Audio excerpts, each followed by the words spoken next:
सोना अगर 85 ग्राम या उससे ज़्यादा हो और वो साल भर ऐसा ही अपनी मिल्कियत में रहे तो ज़कात वाजिब हो जाएगी।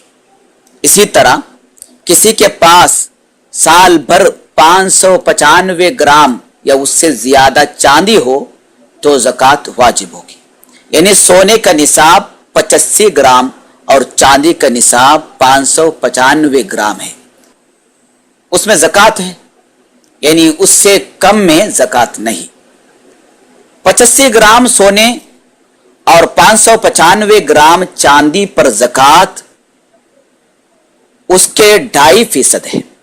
यानी कुल सोना या कुल चांदी को 40 में डिवाइड करे, यानी 40 में तकसीम करे तो जो अदद मिलता है वो ज़कात का अदद, यानी वो फुकरा और मसाकीन का हक है, वो अदद बतौर ज़कात मुस्तहिकीन को देना होगा।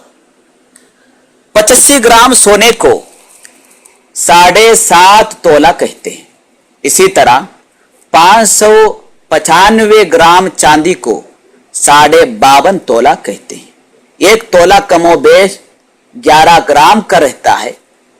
मुंबई व अतराफ में 10 ग्राम को एक तोला कहा जाता है।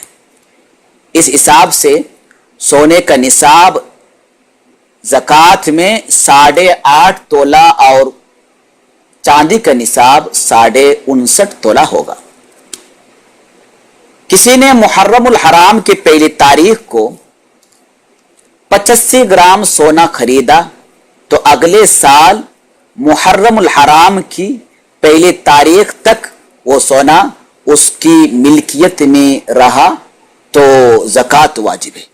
हाँ, अगर किसी ने 85 ग्राम सोने को 6 महीने के बाद यानी जुमादिल आखिर की पहली तारीख में बेचा तो साल पूरा नहीं हुआ, फिर उसी सोने को दोबारा रजबुल मुरज्जब की पहली तारीख में खरीदा तो अगले साल रजबुल मुरज्जब की पहली तारीख साल पूरा होगा। रजबुल मुरज्जब की पहली तारीख से पहले किसी को बेच दिया, हदिया दे दिया या किसी और तरीके से मिल्कियत को जायल किया तो ज़कात वाजिब नहीं।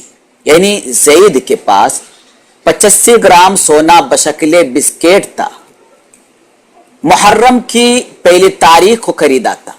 अब अगले साल मुहर्रम की पहली तारीख आने से पहले पहले उस बिस्केट को अपनी बीवी को गिफ्ट दे दिया, यानी उस बिस्केट पर मुहर्रम की पहली तारीख से पहले ज़ैद की मिल्कियत खत्म हो गई, तो अब उस बिस्केट की ज़कात निकालना ज़ैद पर वाजिब नहीं, इसलिए कि वो बिस्केट 1 साल तक ज़ैद की मिल्कियत में नहीं रहा।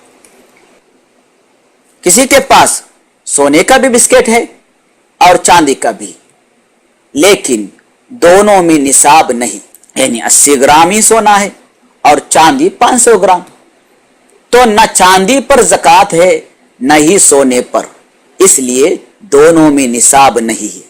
अगरचे सोने और चांदी को मिला है तो निसाब हो जाए, लेकिन इस तरह मिलाना जरूरी नहीं है।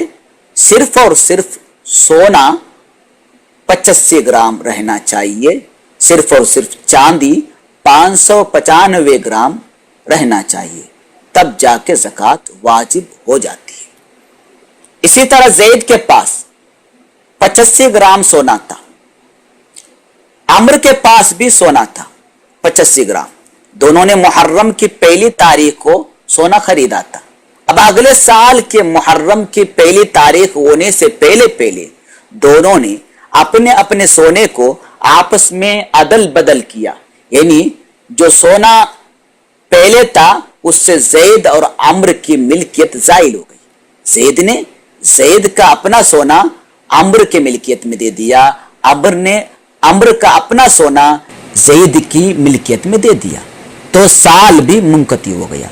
इसलिए उन दोनों पर अगले साल के मुहर्रम के पहली तारीख में ज़कात देना वाजिब नहीं। किसी हाजत के तहत इस तरह मिल्कियत जायल करना जायज़ है, लेकिन ज़कात से बचने के लिए इस तरह मिल्कियत जायल करना मकरूह है। بلکہ کتاب الوجیز میں ہے کہ زکوٰۃ سے بچنے کے لیے اس طرح کرنا ناجائز و حرام ہے، کیونکہ یہ فقراء کو تکلیف پہنچانے والا فقہ ہے، اسے شیطانی ہیلا کہا جاتا ہے۔ واللہ ورسولہ عالم۔